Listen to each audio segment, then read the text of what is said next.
Alright, welcome back, ladies and gentlemen. If you're watching on Twitch, we are back live after that last episode of Championship Wrestling had some very interesting developments in it. If you're watching on YouTube, it's a brand new video, but we are here getting ready for the June 23rd, 1979 edition of the World Wrestling Federation from the Philadelphia Spectrum. There you see that big main event. It will be match 7 of a 9-match show.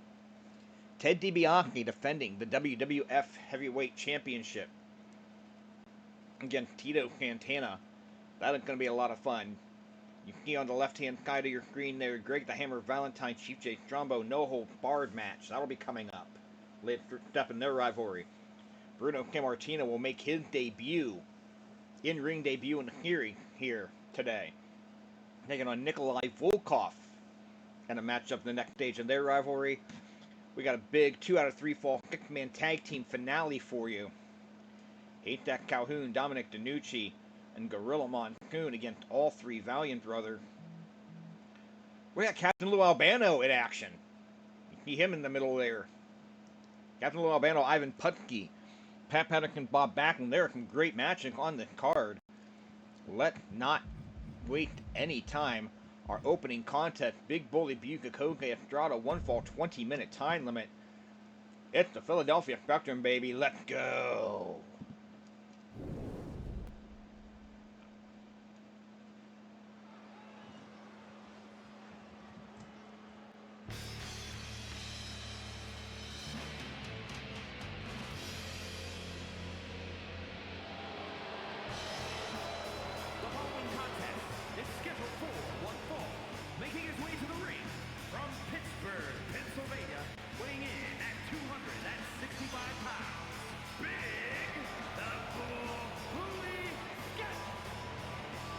Big Bully Busick making his way to the ring here. 1 fall, 20-minute time limit.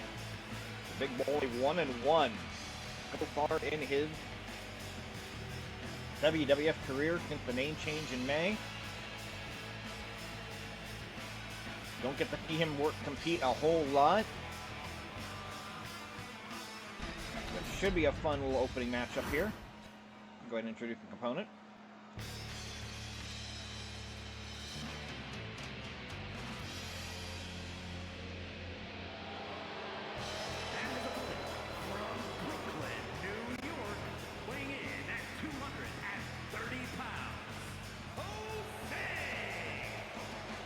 Okay, Estrada making his way to the ring. So if you were watching us on Championship Wrestling earlier, we talked about Estrada. Estrada, winless so far, 0-6 in the series.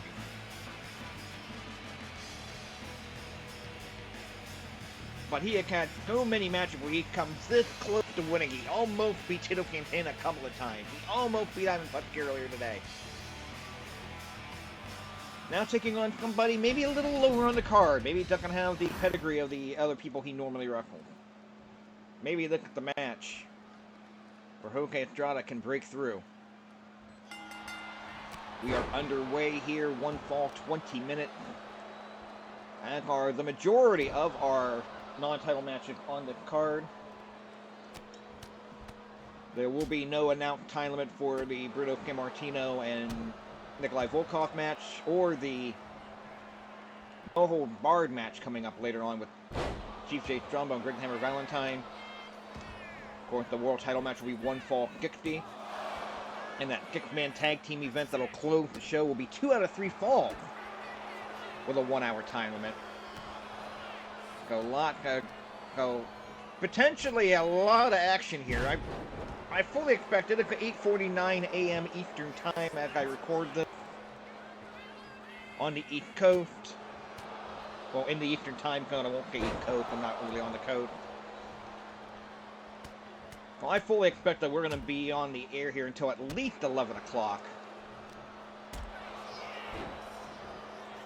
Potentially later. Elbow drop by Estrada. Here you can elbow drop by Estrada. And raking the fake with that boot. The Bully had the advantage on that opening minute or so, but Estrada is fighting back a little bit here. And this one's fun. I don't know how this one's going to go. This one is fun because you don't know how this is going to go. Big Bully Busick Nick Busick was working in the WWF at this time frame. At this time, he was not around past the end of the year. Matter of fact, according to my number here, Busick's contract runs out in September. So it's going to be interesting to see how much Nick Busick, the big bully here, drops him face first on that ring apron.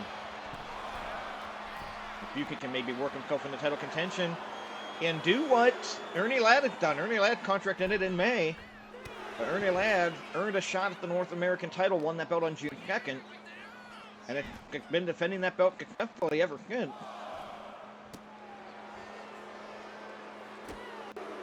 Yeah, so maybe you'll get the key. Yeah, Nick Busick could move himself into title contention and get spots like that in the future. We'll have to see how things work out. Okay, Estrada is going to be here off and on pretty much through the end of the 80s.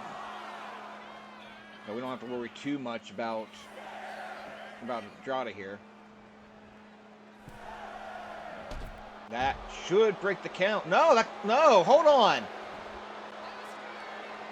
Busick got on the apron at 7. Estrada knocked him off. Referee is still counting. Busick gets in at 9, and that's good. That would have been a horrible way for that match to end. Regular wrestling rules, now the video game obviously does not follow the game rule, but regular wrestling rules, you have to let your man get back in the ring. If you don't let him get back in the ring, then the count is supposed to start over. The elbow to the back of the head there by the big bully Busick.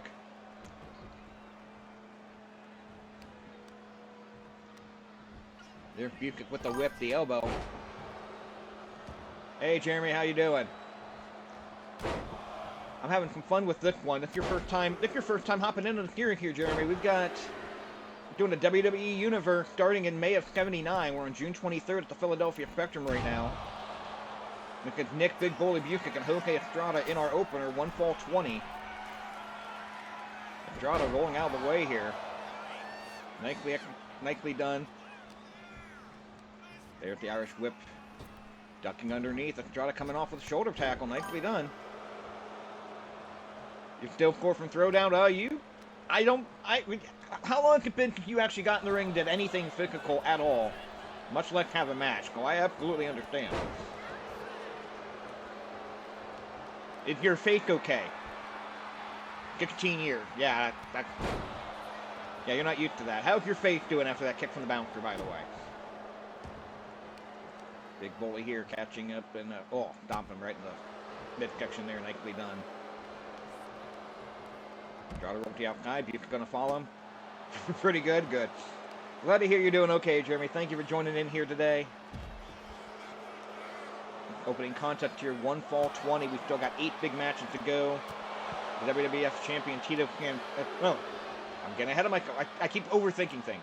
WWF Champion Ted DiBiase against Tito Santana for the title later on tonight. 6-man tag team match, 2 out of 3 fall to close the show. Bruno Sammartino against Nikolai Volkoff. Chief J. Strongbow against Valentine, no holds barred among the matches coming up here. Estrada now drags Busick into the apron, rolls him into the ring. Kind of kick. Back in. We're past the 5-minute mark here, 1 fall 20. They can break on the ring on 4. Well, Estrada with the cover. 2. Ugh. Estrada coming less than half a count away from breaking that big losing streak. Now into a... I bruised the rib before, Jeremy. That's not fun. I absolutely understand. Boston Crab here by Jose Estrada. Apparently thinking that he did not have the bully taken care of here. He's going to let him up. I would have held on to it. I would have made him break it.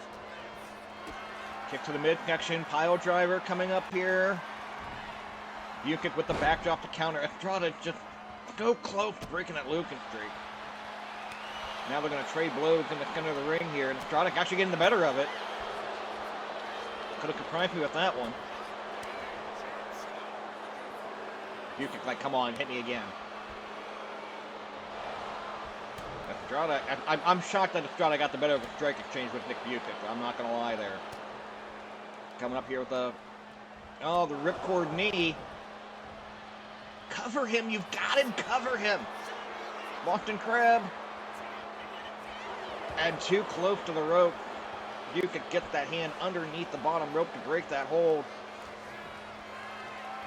Went for the body slam, and Busick just landed his feet. Picked up Estrada powerbomb. Estrada rolling. I would have rolled to the floor, bought some time, but he rolled to the corner instead and gets caught. Hanging neckbreaker, maybe hanging DDT. Busick now going for the cover. Count of 1, 2. Estrada cannot quite get over that threshold. What he got to do? Here is your winner,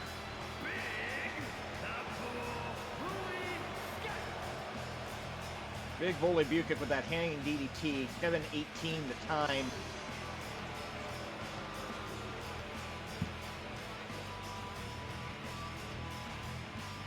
The Big Bully with that win moves to 2-1 in the series. Estrada with the loss now 0-7, but I think he had it with that second Boston Crab if he would have been in the center of the ring. I think he had it. But he doesn't get credit for the win. And we got a rivalry match coming up here. I think this will be one fall. Freddie Blasky will be in Nikolai Volkoff's corner to take on Bruno Sammartino in a rivalry match.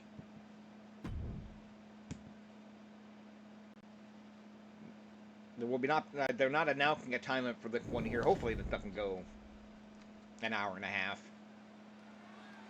When there's no time limit for these rivalry matches, I could always get worried about it. I'm more concerned with the no-hold-barred match later being than it became a long match.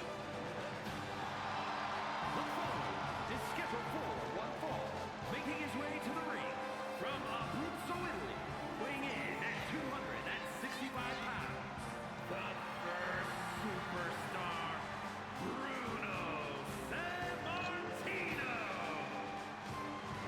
Bruno Sammartino. Bruno Sammartino, the living legend, two-time WWF World Champion, title reign totaling 11 years, his first in-ring appearance in our series.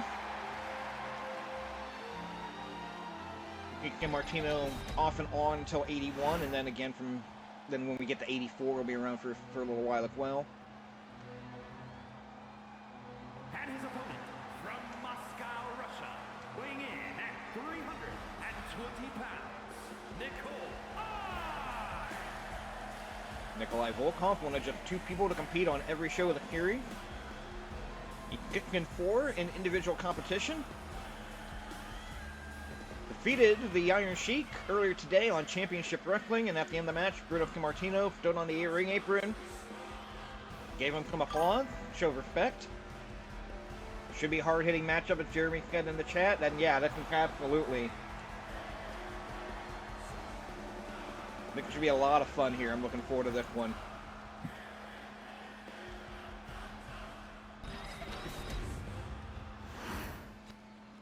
Curious to see how Bruno's going to do in the, as far as the universe goes. Like I said, this is his first appearance in the series, in ring. We just come out do that spot on the stage last time out. Volkoff, at least in that stage, has the power advantage. 2 big meaty men bumping meat, absolutely.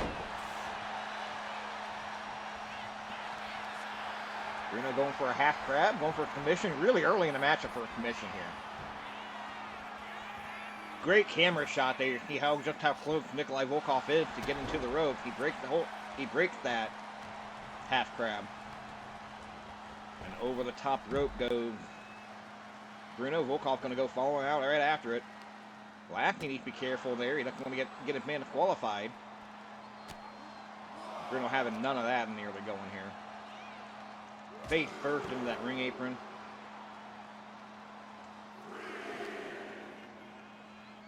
Of course, they got like a 10 count on the floor here in World Wrestling Federation. Open back in plenty of time. A little early to worry out a double count out, I think, but who knows? We've seen double count outs in the series so far. Bruno pushing Nikolai back into the corner here. Referee calling for a break and getting a clean break. Now Bruno with the headlock, a little uppercut, close fist punch there. Kick to the midsection, going for the pile driver, power bomb.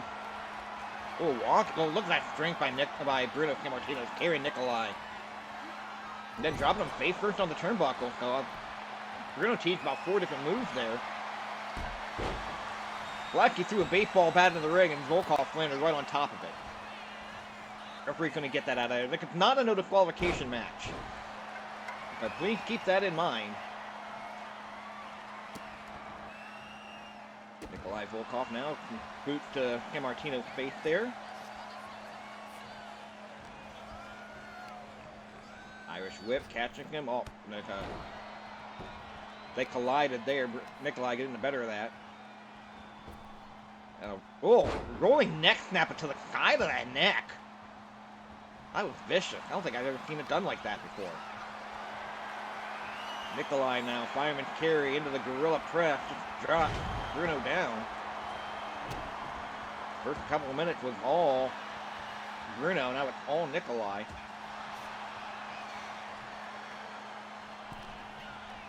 Blacking up on the apron. I think he's working that turnbuckle on the southeast side. We can't see it on camera here. Referee sneak, and he's going to try to get that fixed. Bruno takes Volkoff down. Bruno heading up to the top rope. He doesn't come off the top often.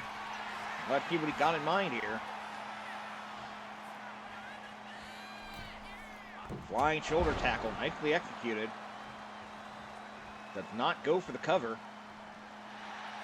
Going in that big bear hug. Bruno won a lot of matches with this bear hug in his career. And he got it. So Bruno Sammartino in 3:16. Celebration begins. Opponent obviously a poor loser. I got a feeling this story is far, far from over. Sign me up for a rematch, absolutely. So there you see the results and how that affects the rivalry.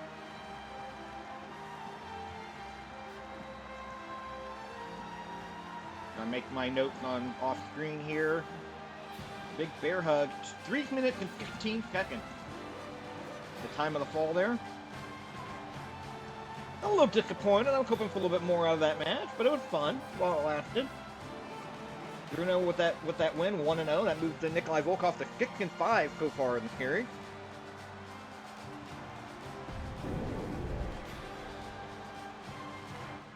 Still a lot more action to go here. Next one's going to be one fall, 20-minute time limit. The veteran Baron Mikel Scicluna taking on young Steve Travis.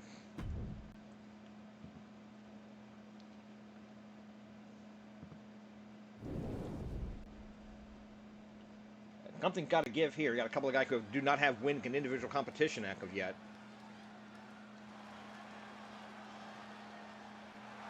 The following contest is scheduled for one fall. Making his way to the ring from Mali, weighing in at 265 pounds, Mike S. The Baron Mikel Scicluna. 0-3 so far in the series. I wish we had more tape of this guy in his prime, and correctly illustrated, he looks like Von Kaiser from Punch Out.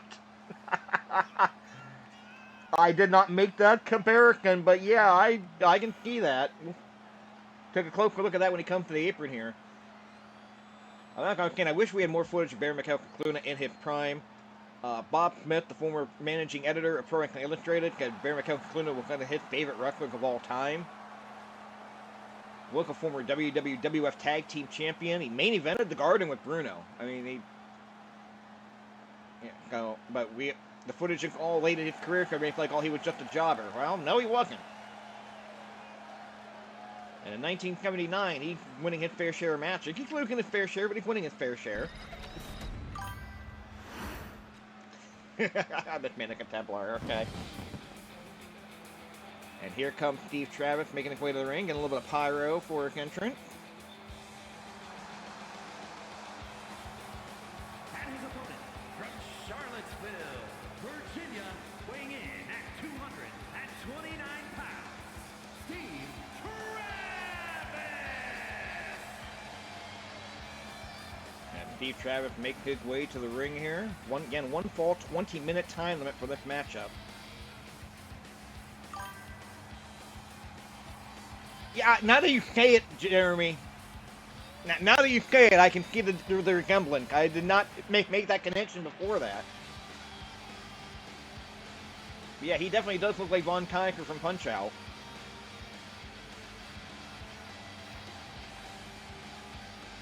And I would encourage you folks, if you're watching the replay on YouTube, follow me on Twitch at RefJayhawk. Get in on the live chat. Have some fun with me live here. We try to do a few days, 3 or 4 days a week. Usually earlier in the day on weekends. If we are able to do them during the week, which depends on my real job, those are usually done later in the evening, like 6 o'clock, 6:30 Eastern time in most cases. But one fall 20. Baron just no-calling a forearm right off the bell. Something's got to give here, though. Both of these men are 0-3 in individual competition. I won't say one-on-one, I'll say individual, because we've had battle royals and things like that. But the Big Baron with the early advantage. And Travis into the referee. Got to be careful with that. You don't want the referee to disqualify you with something small like that. Kind of won by the Baron in the early going here.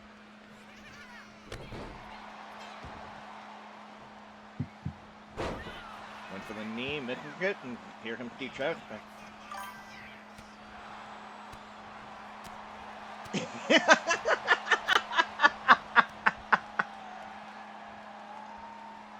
Okay, get out of the way, Nathaniel. That's a reference that 95% of people watching on YouTube are not going to get, but I love it. Alright, drop the elbow here. Dropping the elbow again. And then scraping the face with the boot. Nicely done there by the Big Baron.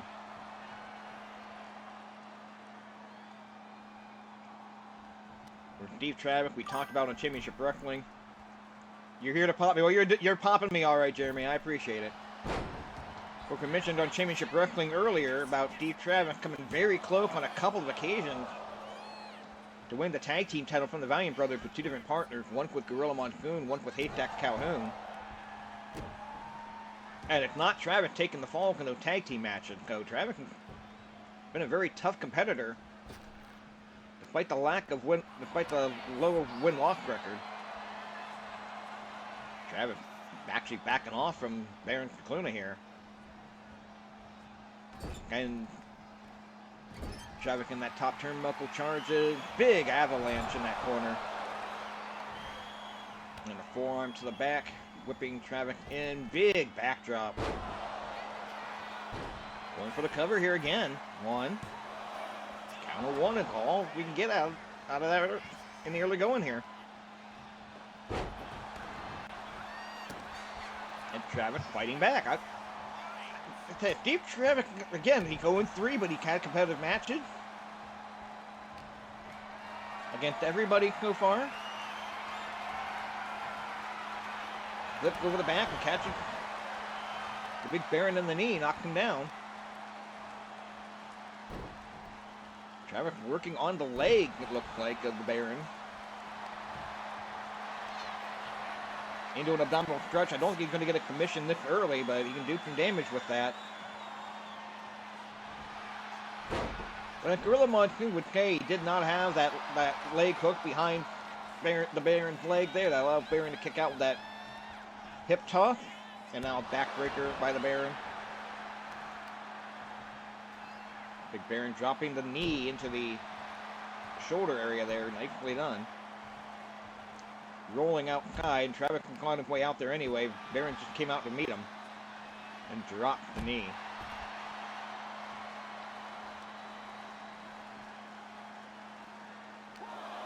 Okay, and again, if you're just joining us, 10 count on the floor. If one or both men do not get back in the ring before the referee count 10, the match is over. Baron Yukin at ring poke to full advantage, be disqualification in the AWA, perfectly legal in the WWF.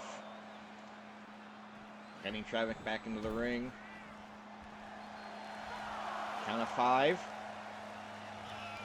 Travis brings the Baron back in the ring. Now, we've got the precedent from earlier matches where if Travis would have knocked the Baron to the floor and stayed in the ring, the count would have continued. Which maybe not the smartest move by Steve Travis to bring the Baron back in the ring here. Oh, nice double axe handle. Looks like you've been taking note from Ivan Putski there. Stomp to that shoulder, working on that left arm.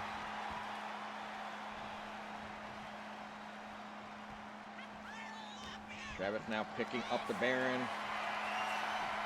Dropping him throat first on that top rope, going for the cover. Referee it down. Only to count of 1.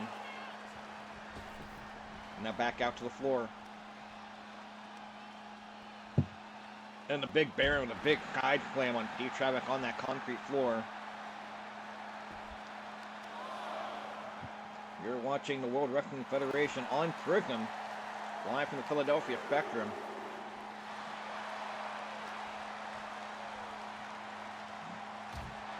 The big Baron just slammed Steve Travis down there. Travis going to make his way back to the ring. We're going to go up to the top rope now. This will break the count for some reason. Even though he will come back in the ring, that does break the count. Steve Travis trying to get that crowd fired up. I enjoy these matches with the guys who maybe aren't that high up on the card as much as I do the guys that are main eventers. Even when I was a kid going to house shows, I always enjoyed those lower matches because you get to see guys do stuff they wouldn't doing on television. Travis tried to knock him off the shoulder block and just missed that. Baron's back in the ring. And Travis into the top turnbuckle there on that northeast side. And a double axe handle to the back there. What's the big Baron doing? Oh, slamming Travis in that top turnbuckle again. Gary could punch it to the midsection there, trying to take the breath away from Steve Travis. And going for that get down splash off that middle rope. That bonsai drop, if you will. I might have gone for the cover there, but the Baron, like he wants to do some more damage, work on that punishment. You can see the bruises on Steve Travis' chest and back at this stage of the match.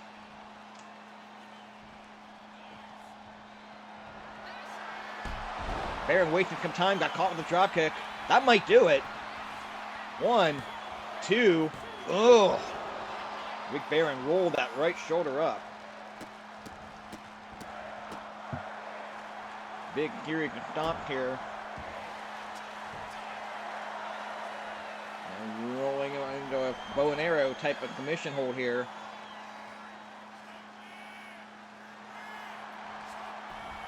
Baron rolls on top. Can Travis get up before the referee can make a count. High cross body.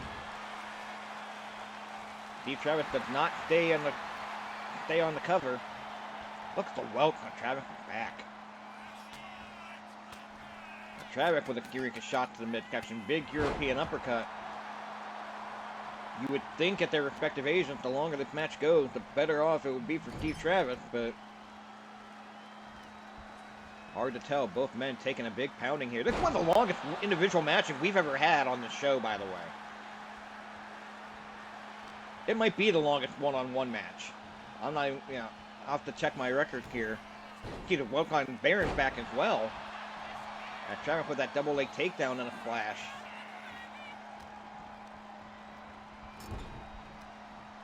Travis now picking up the big Baron, body slams him down. He's going up to the top rope. This could be it. He waits for the big Baron to get to his feet. Flying body press. Popped off him, but he does go down for that cover. 1, 2, 3. Oh, a hell of a match.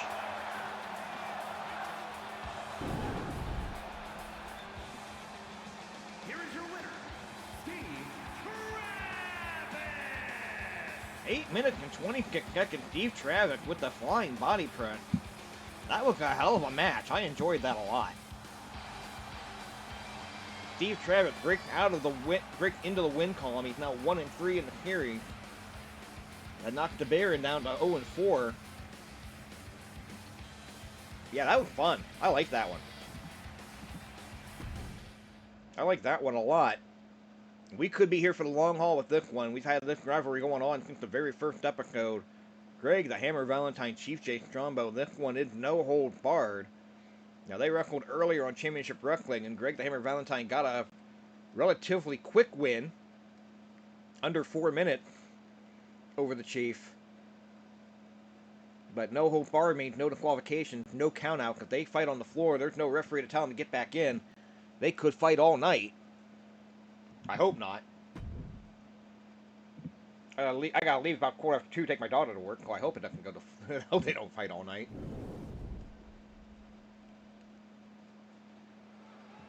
But this one could be fun. If it's anything like the match I had on television earlier today, this could be fun.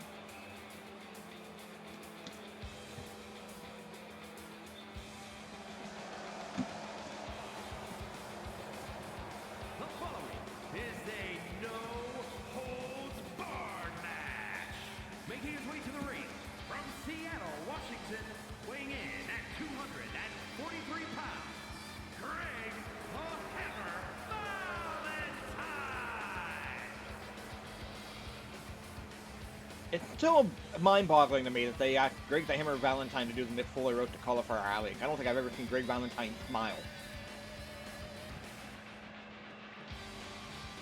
Okay, I think it's 1979 is it great. 46 years, I don't think I've ever seen Greg the Hammer Valentine smile.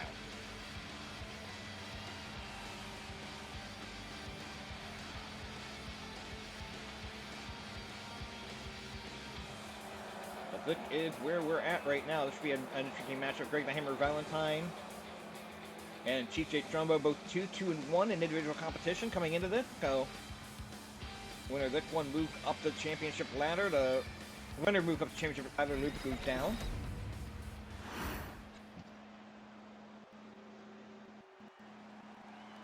I'm doing a quick spot check to see what the longest singles match was coming into the night. I think that last match topped it.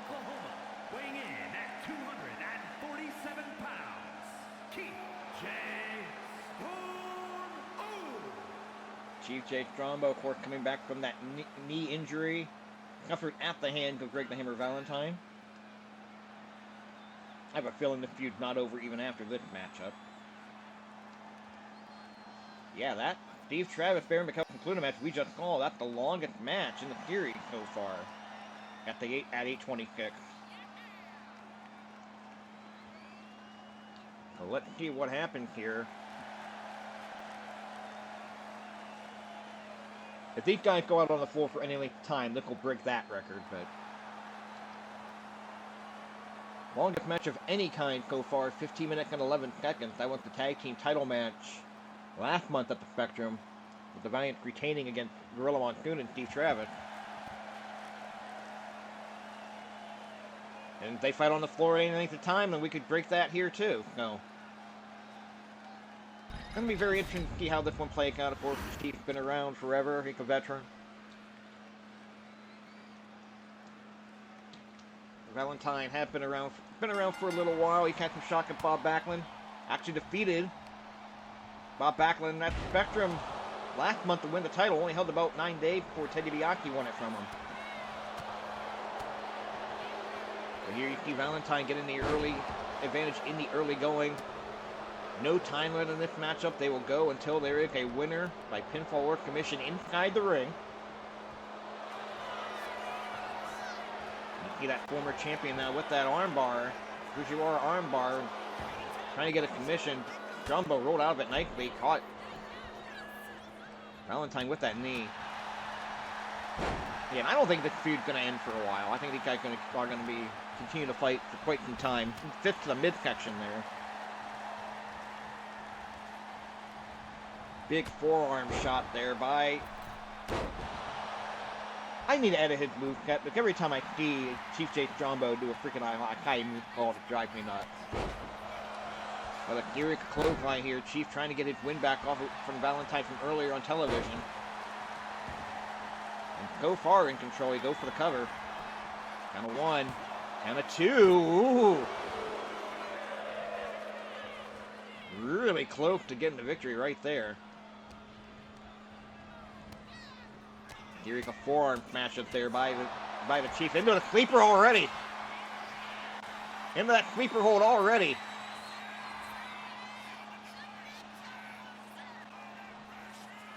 He lets it go. I'd let the guy break it. I would honestly let the guy break it, but. And the Chief going outside. He's going to bring a table into the ring. He's going to set up on the floor. Again, there is no count out. If he wants to go outside and use that table, he absolutely can. But it might be Valentine putting him through that table. Valentine puts himself through the table, dropping Strongbow onto the apron. Doesn't sell it. Crowd starts chanting, "This is awesome," as Valentine gets thrown toward the guardrail. Great camera shot there, catching that knee. And a big scooper kick there. May need to check on Valentine. He may be busted open.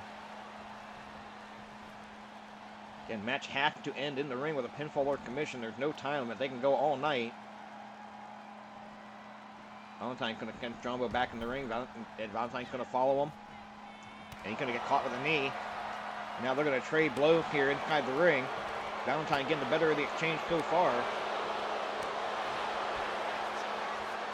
Again, big time right hand chop.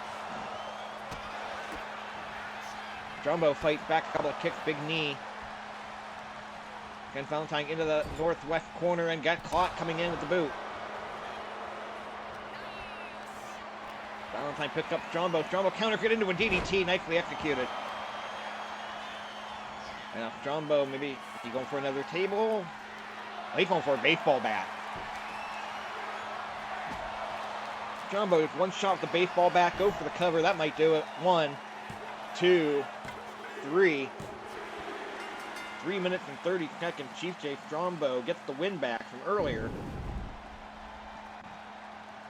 Here is your winner, Chief J. Strongbow. Chief J. Strongbow doing his Italian Native American war dance.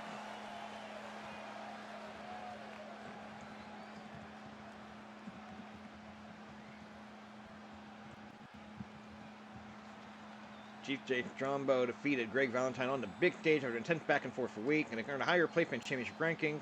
Expect to see the superstar in the championship back in the championship picture soon. Sounds like the game might be calling at the end of the rivalry.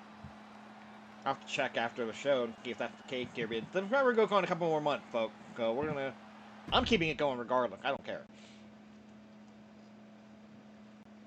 So Strongbow with the win, now 3-2-1 individual competition. Valentine with the loss, 2-3-1 in individual competition.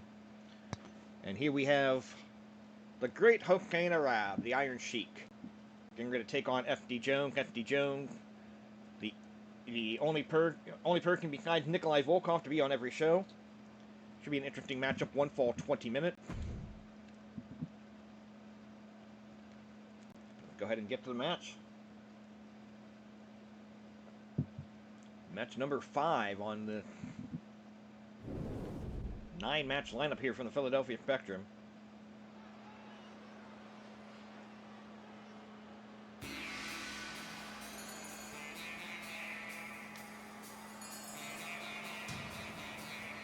I love that they went with culture music.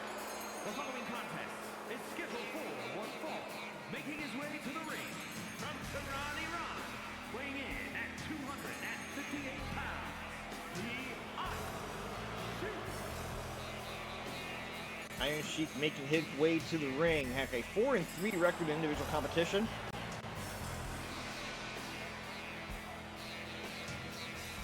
Taking on SD Jones, who's doing a lot better than a lot of you would probably realize. And SD Jones, another guy, a lot of people think he's a jobber, but they call him lose to King Kong Monday in 9 seconds at WrestleMania 1, saw him lose on television a lot in that aftermath.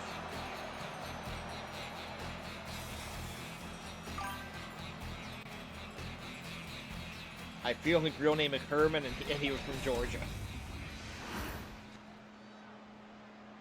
Are you talking about the Sheik or FD Jones?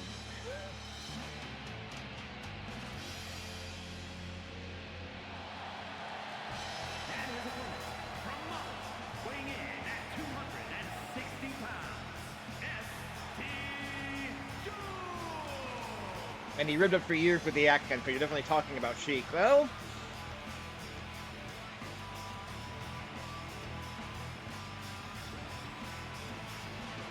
yeah. Yeah. I remember meeting Iron Sheik at Cauliflower Alley, I believe it was 2009. And when I finally was able to find him without a can lurk around him, I went up to shake a can, and I was, thank you for all the memories. And he looked at me and go, yeah, you got good body, you got good faith, you want to make it in business, you make it in business. Granted, he was completely wasted. I had no idea if he even knew who I was, but I had good body, I had good faith, I could make it in wrestling business. Calling elbow tie-up to get things started here. FD Jones and the Iron Sheik. FD Jones, don't think I mentioned the record here. 3-5 in individual competition.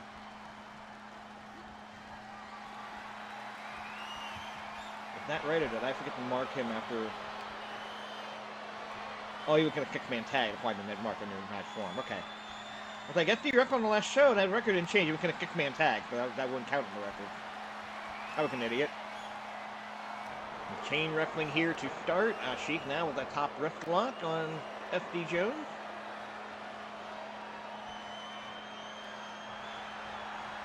FD countering that into a hammerlock. You could theoretically in this game, if everybody just wanted to switch into chain wrestling mode, have a 20-minute time limit draw with nothing but chain wrestling. I would honestly be down for that if that would have happened, but. Sheik switching into a side headlock. Nicely done. We're getting some good wrestling here in the opening minute of this matchup.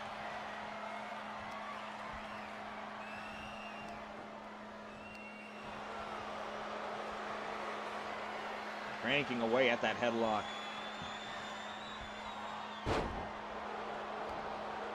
Sheik getting FD Jones down finally. We've got some great matchups to come up here. Going to keep Captain Lou Albano in the ring as a wrestler in our next match. Ivan Putski and Captain Lou Albano will be coming up next. Follow that up with that battle for the WWF Championship. Ted DiBiase defending against the #1 contender Tito Santana. Pat Patterson against Bob Backlund. And 2 out of 3 falls with a 60-minute time limit. The Valiant brothers against Haystacks, Calhoun, Dominic, DeNucci, and Gorilla Monsoon. All those matches still to come. Following this one here, there will be an intermission at some point in the second half of the show as well. We get some more counter wrestling, we got more pinfall attempts. I'm liking it. I'm liking the counter wrestling. I'm liking the chain wrestling. I want to see more of it.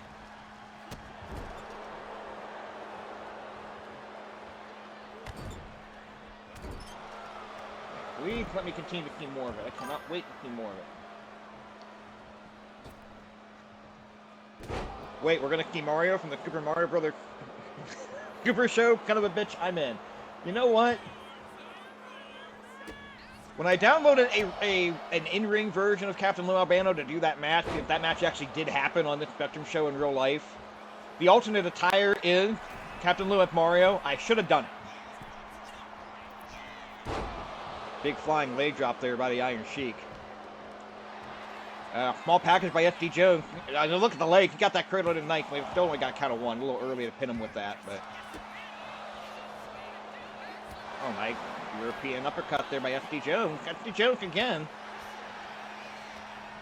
FD Jones is losing more than he's winning, but he's in every match.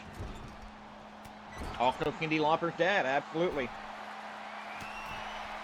I actually sang Girls Just Want to Have Fun at karaoke a few weeks ago, just to screw around. We only had like 4 singers all night, so I had a lot of songs. I ran out of all my staples by like 2 hours in. I had like 2 hours left to go, so I just started throwing shit in and see what stuck. FD Jones now working on the head and neck of the Iron Sheik.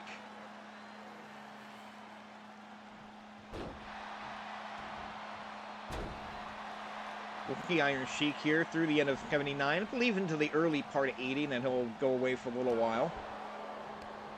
SD Jones will be with us off and on until about 1990. And SD Jones is a staple of the Northeast. Sheik and SD Jones into the rope and clothesline him over that top rope.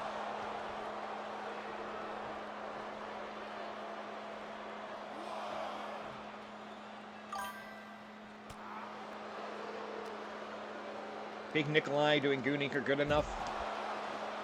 I love that video so much. The song's whatever, but that video is great.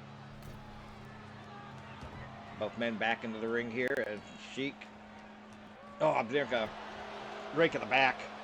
Like a babyface Hulk Hogan move there, that back rake.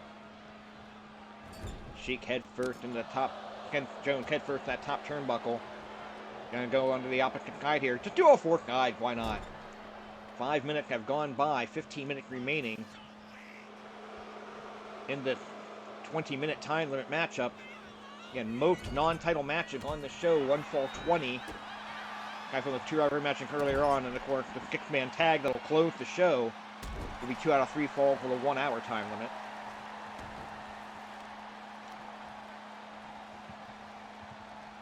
SD Jones is pulling the Sheik toward the center of the ring here. Into a Boston Crab, nicely done. Might be too early to get Sheik to commit with it. Jones sensing that, let's it go. Kick that fan out with the boring sign. I agree. Another one that's fun. You would not think an Iron Sheik SD Jones match would be a fun match. Look at fun. I'm enjoying this. Another clothesline by the Sheik and SD over the top rope again. SD hopping right back up, coming back into the ring. SD fighting back. Oh, lift up Sheik by the throat, throws him down. Warning for that referee. Go for the cover. Goddamn millennial. I love it. I love it. Oh, big discus punch there by SD Jones. He's getting Sheik up. We might get the upset here. Sheik looks like he's busted open over that right eye.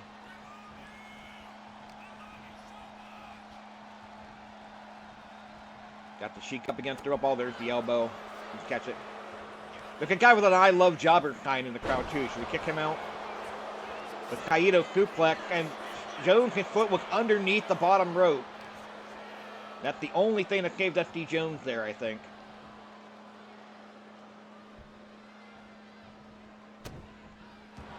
The Sheik maybe going for that camel clutch. And I think it's the first time we've seen that camel clutch from this series. That Tito suplex usually does it. That guy's fine, okay. And that's going to do it. 7 minutes and 16 seconds. Here is your winner, Iron Sheik defeats SD Jones with the camel clutch. I believe that's the first time we've seen the camel clutch used by Sheik in the series. That Tito suplex has been doing the job. And the Sheik with that win moves to 5-3 in individual competition. Jones now 3-6 in individual competition.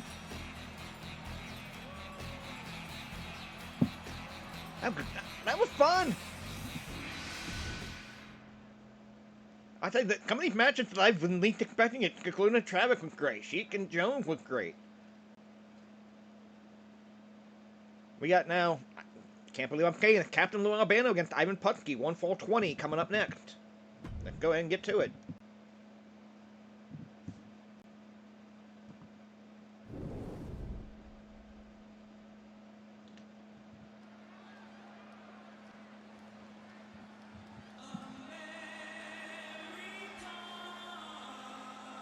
What? What?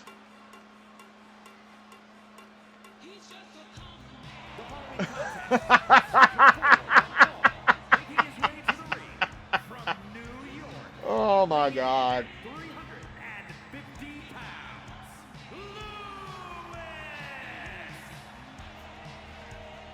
Captain Lou Albano coming out to the American Dream song. Whoever created this one for download, that's hilarious.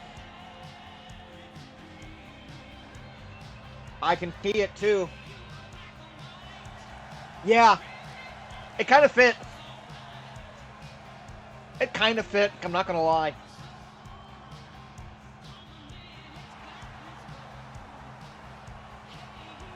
And we're going to see Dusty Rhodes for the year count, too. So, I'm not going to be careful there, Captain.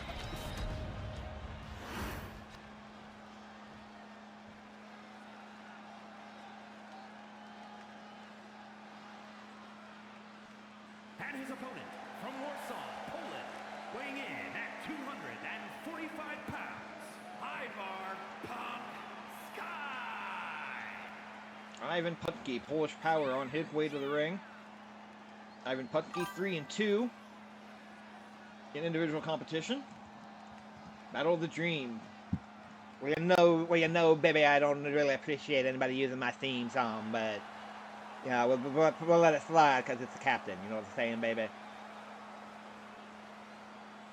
Not the best Dusty Rhodes impression, but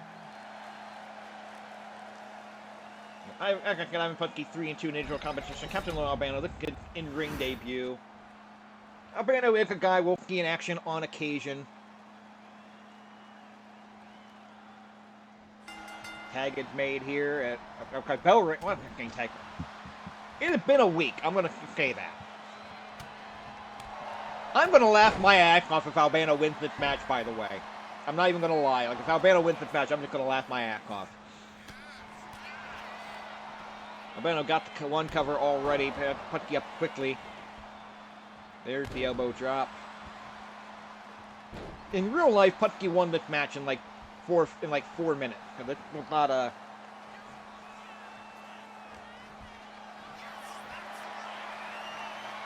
Albano just slamming Putski down. Putski's done nothing. Putski has done nothing in this match so far.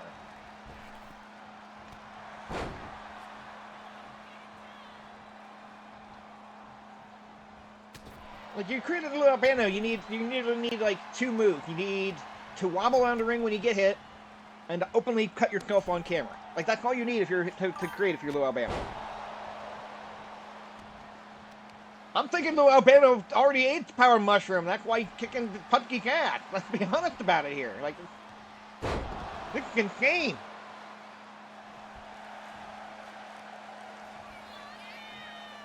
Putski finally doing something. Blocking a punch and then punching Albano. And getting caught by Albano. Look, unbelievable. I mean, we do have to say it. Earlier today on Championship Wrestling, Ivan Putski wrestled Estrada. Estrada dominated the early portion of that match. Putski eventually got that Polish hammer and got the win. And he may need something similar here. Being Albano the way it started. There's that bear hug. Finally getting some offense in. Albano just ringing Putski's bell there. Trying to get the advantage. Oh, there's that Polish hammer. I may have called it without even trying it. Unreal. Unreal. 2:11 the time. Here is your winner, Ivar Putski. I mean, that 3 gold it should have been, but the fact that the match played out the way it did is insane to me. Ivan Putski moved to 4-2 in individual competition. I'm going to mark Albano 0-1, although I don't anticipate that being a long-term type of thing here. You know what? I thought about taking the intermission after this match, before the title match. We only got 3 matches left. Well, you know what? We're going to do the title match first, and then we'll do the intermission. I've been pumped for this matchup ever since it was announced. The #1 contender on your left-hand side there, Tito Santana. The WWF Champion Ted DiBiase. Having defeated Greg the Hammer Valentine on June 4th at Madison Square Garden. Go 19 days into a title reign. Making his first title defense. 1 fall, 1 hour. let's go ahead and get to it. Of course, if this match would have happened in 1979, it would have been a babyface match. Yeah, technically it still is, even though I'm using the $1 Million Man stuff for it, but... The following is scheduled for one fall and is for the WWE Championship.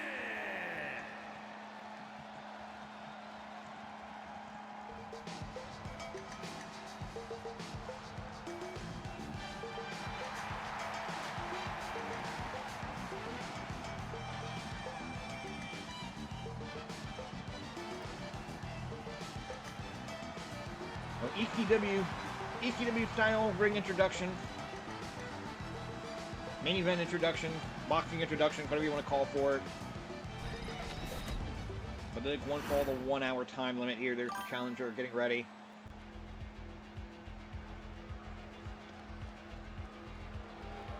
So they create a $1 Million Man with Jake the Snake music.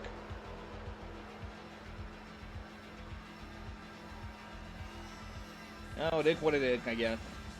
Well, it looks good on DiBiase. What's your opinion, Jeremy? I know you're still in the chat. Should DiBiase be recognized as champion for that 1 week after he bought the belt off Andre? My personal opinion is he was actually defending that title during that week, so it should count, but...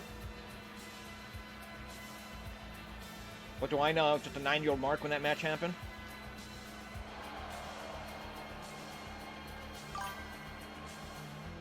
Sure, it should count? Okay.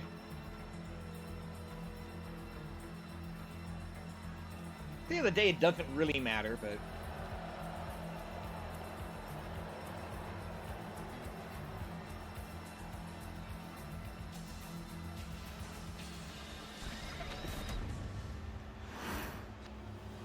This has the potential to be a fun match, especially if they go any length of time at all.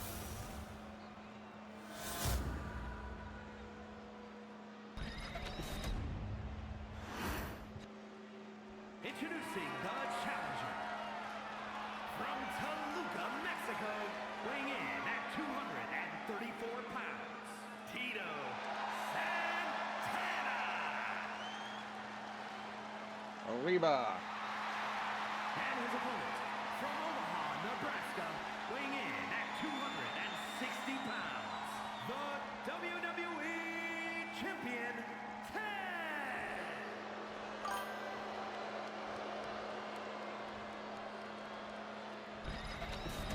One fall, 1 hour for the WWF Heavyweight Championship. Do not anticipate this match going in the hour, just because it is a video game, and that's very rare. Maybe in Fire Pro. Not in 2K.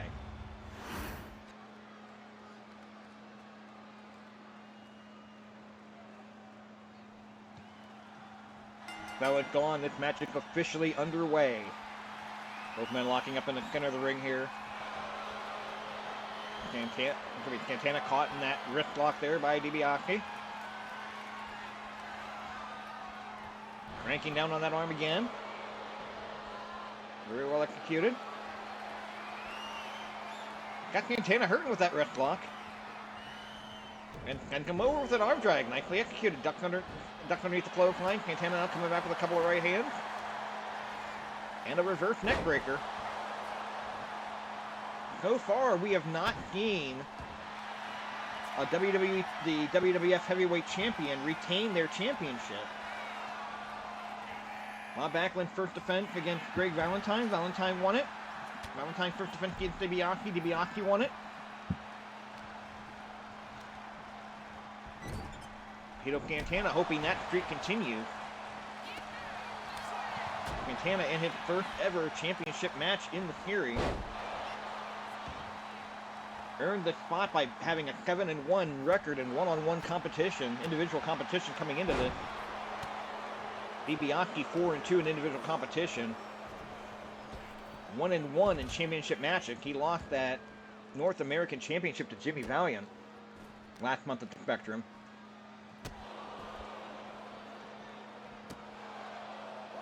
speaking of that North American Championship, the champion, Big Cat Ernie Ladd, will defend that title next week on Championship Wrestling.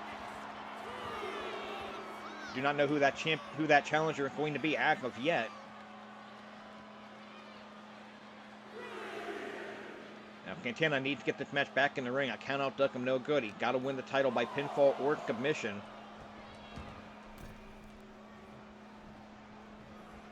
With DiBiase, I'm sure would just like to get a pinfall win, not even run the risk of Santana getting a rematch anytime soon.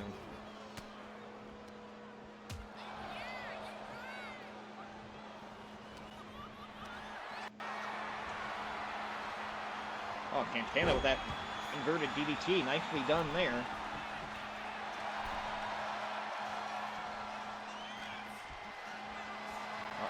And DiBiase picks Santana up, gonna bring him over to the rope. Drop and throat first. Nicely executed there.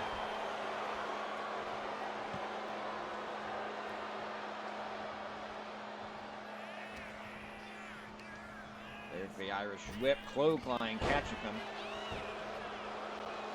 Going for the cover. Count of one. Or DiBiase is going to get there. Nicely executed. Our next event here, Philadelphia Spectrum on Trigham, will be July 21st of 1979.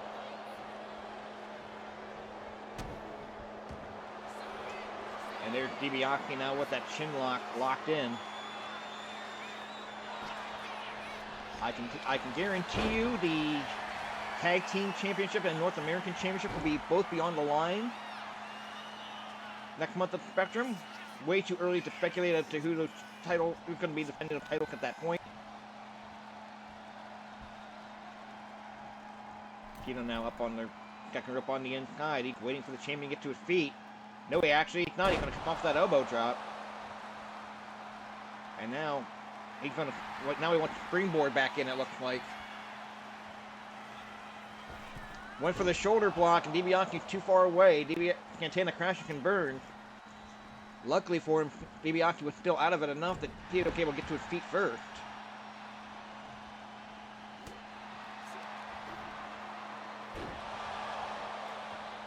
Hearing rumors that we may end up having a new kind of weekly premium live event coming up. Oh, that flying form by Tito Santana, that might do it. We have a new WWF Heavyweight Champion. Here is your winner, and new WWE Champion, Tito Santana. 4 minutes and 15 seconds, Tito Santana, the new WWF Champion. That was disappointing.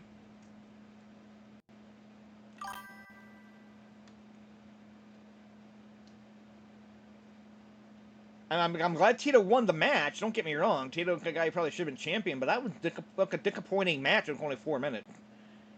Alright, let me go ahead and make my note for that here. Santana now 8-1 in individual competition. DiBiase 4-3. Santana now 1-0 in title matches. DiBiase now 1-2 in title matches. And I'll need to make a note on another screen here of that. Ah, come on.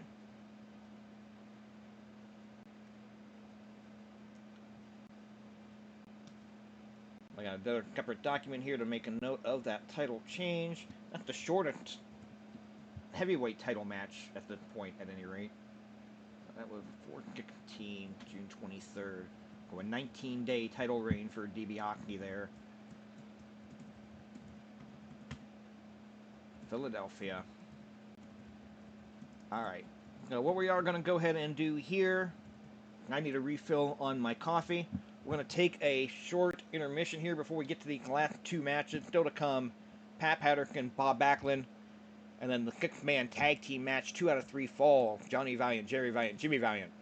Again, Haystacks, Calhoun, Dominic, DeNucci, and Gorilla Monsoon. And that main event being 2 out of 3 fall could potentially go the entire hour time limit. We want to make sure we give that ample time. Well, I'm going to go ahead and take 5 to 10 minutes.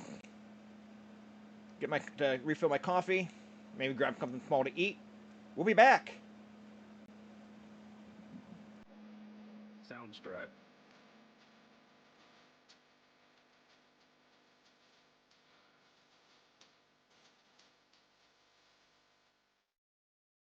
Soundstripe.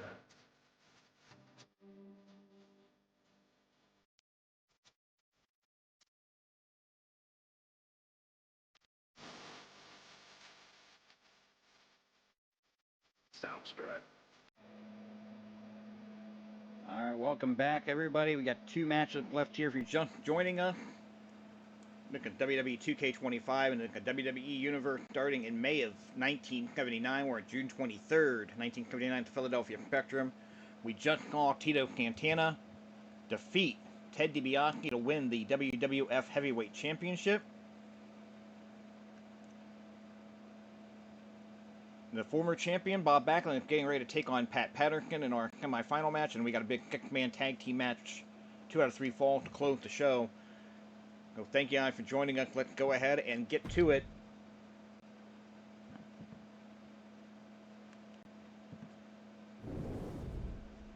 One fall 20 coming up here.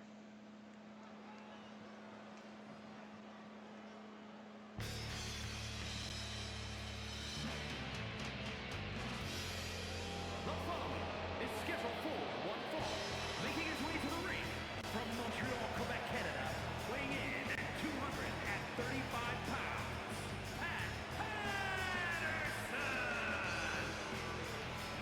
Pat Patterson earlier today on Championship Wrestling came up short in his bid to defeat Ernie Ladd for the North American Championship. And with that loss, Pat Patterson hit with a 3-1-1 record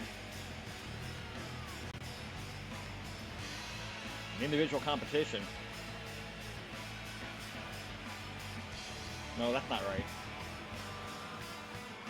I don't think that record's right. I think I typed that in wrong someplace. Let me double check my. This is why I keep notes. Draw, win. Lost to Bob Backlund on television.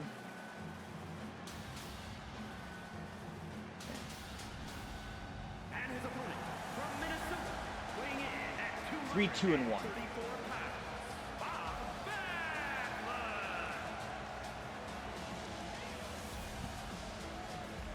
3-2-1. And Ladd should be 5-1 if my notes are right. I apologize for having to do this way, but once I realize I've missed something someplace, I get freaking anal about my notes. I want to make sure. Ladd I've got. Ladd I marked Ladd and didn't mark Pat for whatever reason on that. Okay. Anyway, one fall, 20 minutes here. Pat Patterson 3-2-1 in individual competition, getting ready to take on the former WWF champion Bob Backlund. Bob Backlund has not had a ton of matches so far, but he is 2-1 in individual competition. 2-match winning streak since dropping that title to Greg Valentine last month at the Spectrum. Backlund looking to get back into the title hunt. Patterson looking to get into the title hunt as well. Falling elbow tie up here by both men as they get ready to work each other over. Nicely done there.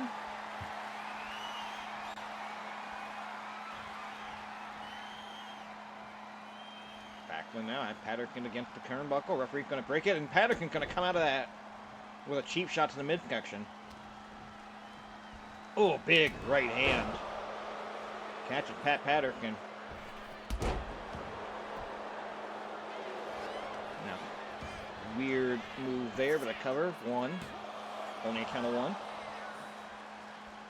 Bob Backlund, the only person with an official WWF title reign that started prior to 1991 to actually still be alive. So there's your morbid comment for the day.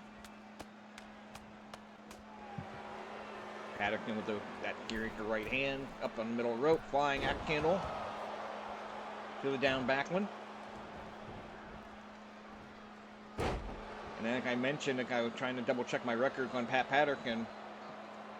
Backlund already holds one victory over Patterson on television a couple weeks ago. So Patterson looking to gain some revenge. I was about to say, it looked like he might be content for the count out, but he's going to go out after Backlund anyway. That'll restart that count. And you can see here Patterson working on the back of, now on the leg. Patterson, of course, using a figure 4 leg lock at the finish. We've seen him win some matches with the atomic drop. He also does the bomb away knee drop, a la Crippler Ray Stevens. So Patterson, with any number of ways he can defeat you. Backlund got the cross-face chicken wing. He's been known to win some matches with an atomic drop as well. They need to be mindful of this count. Got a commission hold on, which is nice, but you got to be mindful of the count. Referee slowing it down. He wants to see a winner himself. We're at a count of 7. Counting at 9. Backlund could win by count out. Okay, that sucked. Here is your winner,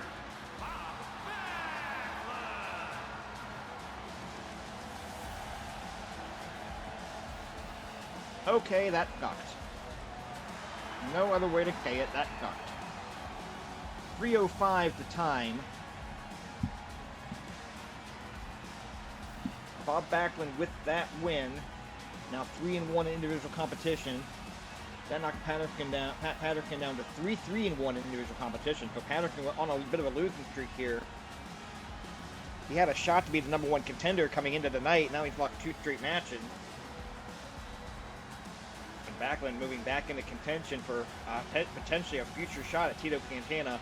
We've got one more match to go, and it's not going to do anything for ranking purposes, but it should be fun. It's going to be 2 out of 3 fall.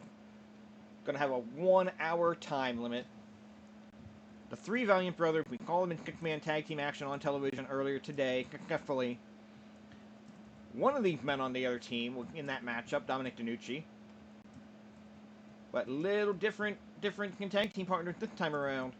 Haystacks Calhoun and Gorilla Monsoon will be teaming up with Dominic DeNucci in this matchup here to close off this episode of WWF from the Philadelphia Spectrum on Prism. Let's go ahead and get this one underway.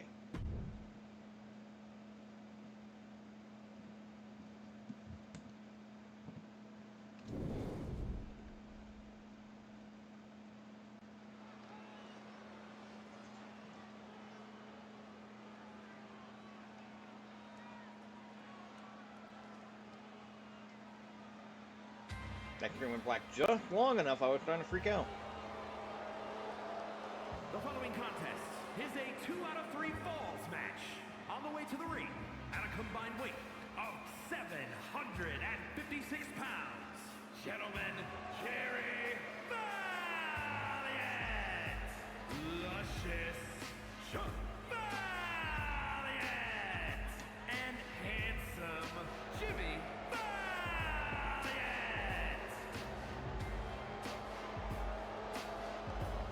2 out of 3 falls on the 1-hour time limit. The 3 Valiant brothers successful against FD Jones, Steve Chudnik, and Dominic DeNucci earlier on Championship Wrestling. Again, here at the Spectrum, competition is going to be a little tougher. We have individual entrants for everybody here as well, but we'll take a little bit. And their opponents, first, from Kentucky, weighing in at 535 pounds,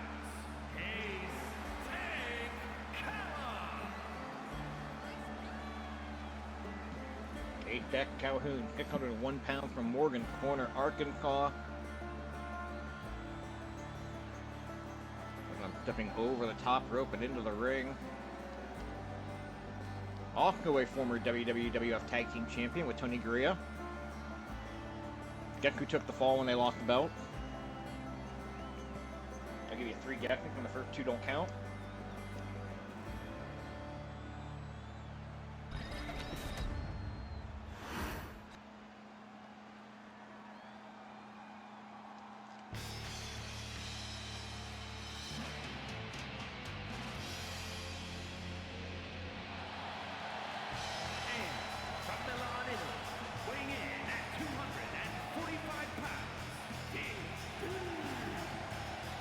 Dominic DeNucci, all-point former WWF Tag Team Champion. Won the belt with Victor Rivera, and then when Victor Rivera left for the IWA, was allowed to pick his partner and chose Irish Pat Barrett.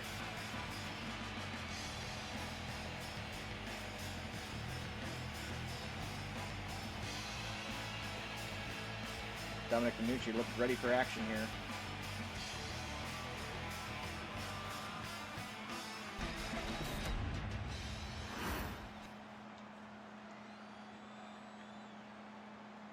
Here comes their partner.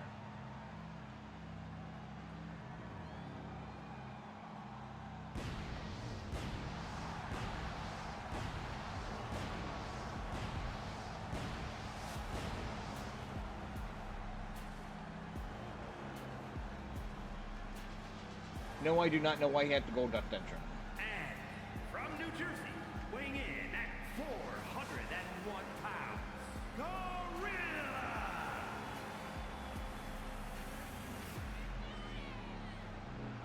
Of course, Gorilla Monsoon. I will plug it every time Gorilla wrestles on this broadcast. Brian R. Coleman did a tremendous book called Irresistible Force about the life of Gorilla Monsoon. It is a fantastic read. And you will definitely learn something you did not know about Gorilla Monsoon if you read that book. Go check it out. I know it's available on Amazon. The audiobook is out now as well. And read by Brian R. Coleman. Gorilla will be around here. Gorilla's contract expires in May of '81 as far as being an in-ring competitor. Although we're probably not going to see him wrestle much in '80 and '81, for being honest about it. But the bell is gone. We are underway here. 2 out of 3 fall with a 1-hour timeline. Remember that. 2 out of 3 fall. You have to win. The team has to win twice to win the match, and they have to do it within the 1-hour time limit. We hit our first 6-man tag team match on Championship Wrestling earlier today at a 15-minute time limit. Went 14:08 before we got the first fall. Now, traditionally in the video game world here, once the first fall is scored, the second fall does not take long to get. And I've seen a lot more 2 straight falls in these type of matches than I would like to admit to as well. But, oh! Leg lariat there by Haystacks. He's going to go ahead and tag in Dominic DeNucci. And if you missed the Championship Wrestling broadcast earlier, you're ready to hear me get irrationally angry when somebody goes for a hot tag, and instead of stopping a hot tag, somebody decides to play to the crowd instead. That happened quite a bit in the first half in the Championship Wrestling portion of the live stream here today. If you're watching on YouTube, you have no idea what I'm talking about unless you've seen that episode. Go back in the archive and check it out. Every episode is available on YouTube. Do a search for 1980 WWE 2K Universe. You'll find those episodes. They should all be in a playlist for you. DeNucci brings Jerry Valiant into the ring, beats him up a little bit. Now the referee is stopping Dominic from going after Johnny Valiant. What? Let him bring in the illegal man and beat up on the illegal man for a little while. Yeah, couldn't he go after the legal man? No, we got to let him back in the ring.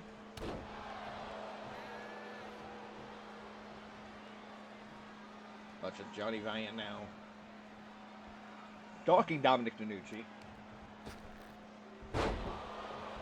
Brings DeNucci back in, comes off. There's a whip into the corner. Tag made to Jerry Valiant. And this is smart tag team wrestling. Keep him in your corner. Tag in and out. Double team when necessary. You've got a 5 count.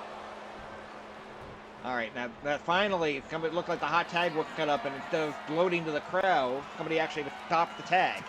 Nerve hold here by Jerry Valiant onto Dominic DeNucci.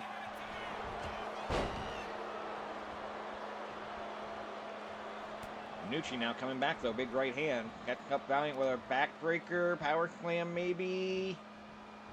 Okay, slams him down. And now he's going to go to his corner and make a tag. Nicely done. Tag made here, the big Haystack. Oh, who kicked him in the face. And you think I got irrationally angry at Chief J Strongbow doing an Nikolai moonsault. Haystack freaking Calhoun, really? Unbelievable, man. Alright. There's the whip. Double chop. And here comes Jerry Valiant again, making his way, and that up and come back into the corner. Maybe the best thing for Haystacks there was to actually fall when he hit that corner. Even though he took that knee, he didn't get the double or triple team by the Valiant in that corner. And that all prevented Jerry from making the tag. Knee drop there by Jerry Valiant.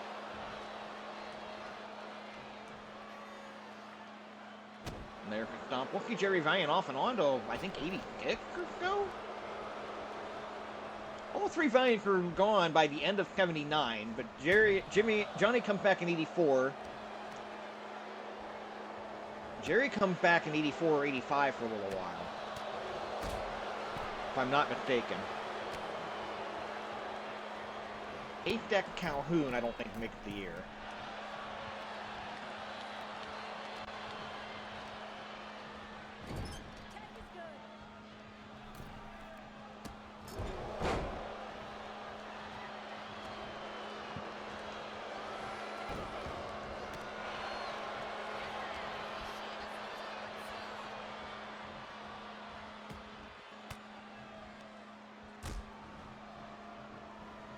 DeNucci and Johnny Valiant are the legal men here.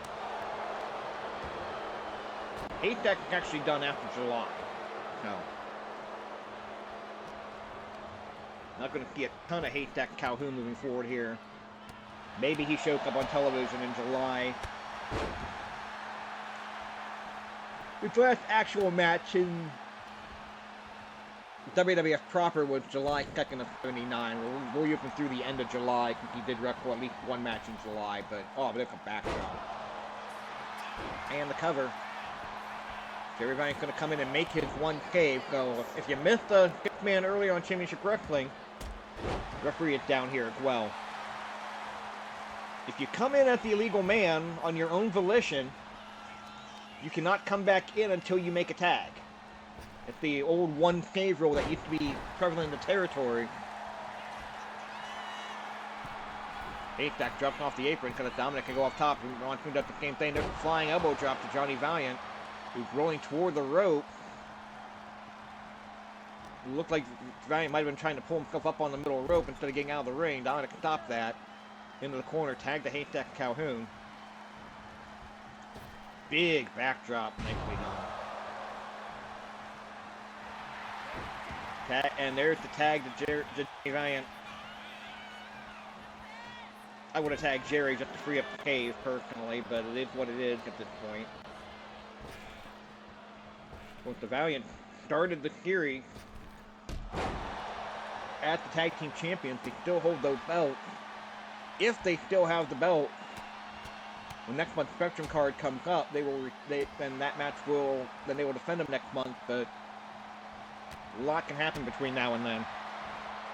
Haystack Calhoun had Jimmy Valiant fireman carry into a backbreaker. Oh, there's a rake to the eye again. The low blow. I guess the referee didn't see it. Count of one. Referee was off camera, so I don't know what she was looking at, but we'll give her the benefit of the doubt.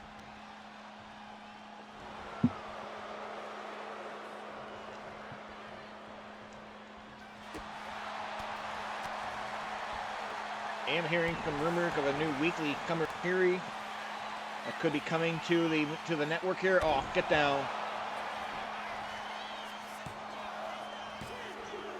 Johnny Valiant comes in and can't make the save in time for the first fall. Goes to Haystack Calhoun's team.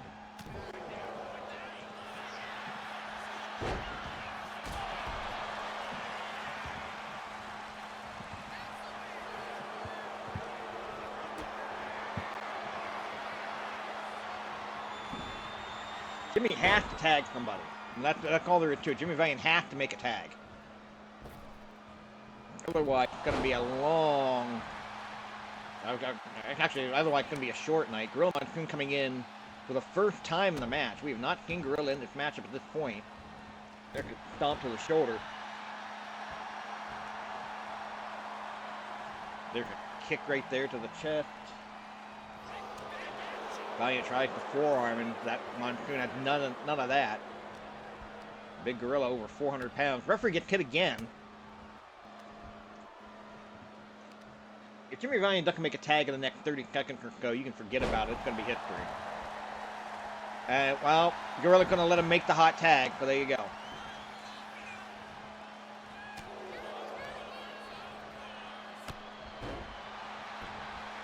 Gorilla's going to keep working on Jimmy anyway. Jimmy can't even get out of the ring, so beat up. Abdominal stretch. I'm going to call you out, Gorilla. You don't have that leg hook behind the ankle there. You're gonna call everybody out on commentary for that. I'm gonna call you out. I'm gonna call you out myself. Jimmy Valiant now still in the ring. Referee finally executing their 5 count. Avalanche by Gorilla. Pick up Jerry. Slams him down to the canvas. Go for the cover. Jimmy's gonna come in and you can save to at least temporarily keep the match going.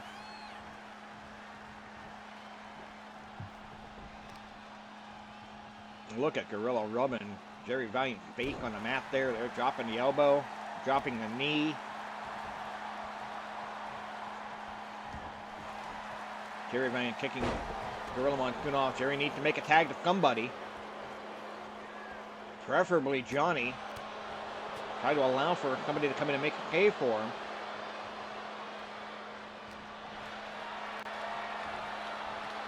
Running power slam. Nobody's available to make a save. Johnny Valiant calling for that tag. Jerry couldn't get there. Big clothesline. We're 10 minutes into this matchup. 50 minutes remaining, but at the rate that's going, that's not going to go much longer.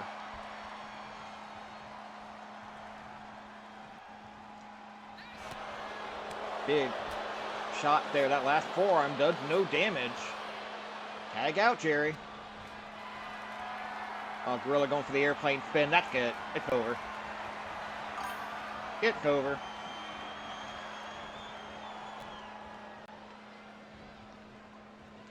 What do you need, Jeremy?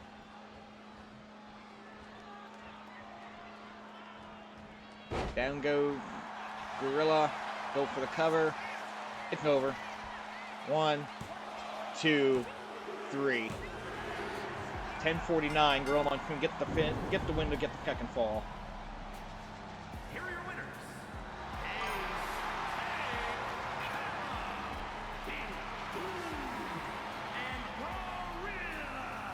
I can do that, Jeremy. No, not a problem here. I'll try to get that to you today.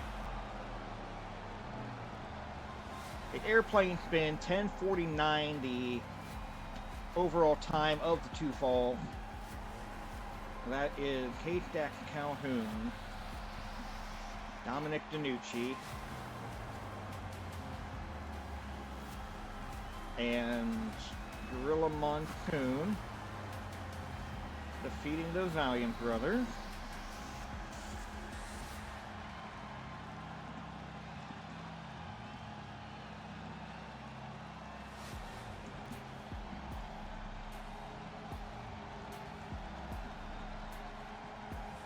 I really probably should not be anal about my notes than I am on these, but I like going back through stuff on occasion here.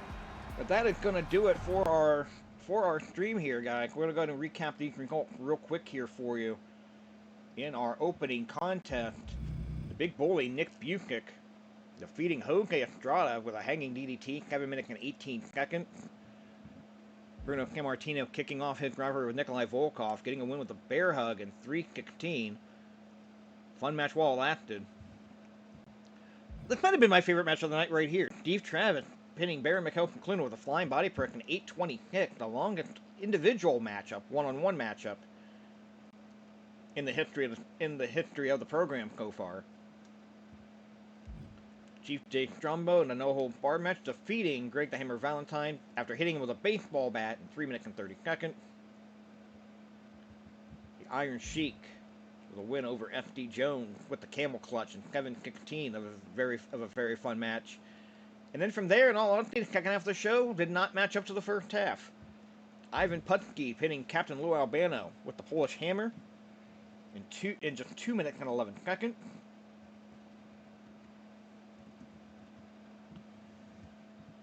Tito Santana is the new WWF Champion, defeating Ted DiBiase with a flying forearm in 4:16. In a very disappointing matchup there, only because I was hoping for something at least a little bit longer. In an even more disappointing match, Bob Backlund defeats Pat Patterson by countout in 3:05. And then your finale here, Haystacks, Calhoun, Dominic, DeNucci, and Gorilla Monsoon taking 2 straight falls over the Valiant brothers in 10:49. So that is going to do it for me here. Part of me wants to do another episode of Championship Wrestling, but I have some other stuff to do before I leave the house later. So I am going to go ahead and call it here. I'm going to try to do some TV episodes during the week. If I am able to do those will be 6:30, 7 o'clock, somewhere in that general area. It's going to depend on how work goes these next few days as well. Things have gotten insane the last few weeks, but that is it for me for right now, everybody. Again, if you're following along live on Twitch, it's greatly appreciated. These streams are available on YouTube a little bit after they end. Look for 1980 WWE 2K Universe. You should be able to find them there. If you're watching on YouTube, you can follow me on Twitch. Get the notification to when these streams go live. Follow @RefJayhawk on Twitch. Twitter, TikTok, and Blue Sky @RefJayhawk. Instagram @Jayhawk1539. And don't forget my podcast, The Indie Wrestling Guide, available on Thursday wherever you download your favorite podcast. AIW Hell on Earth 20 review is up now.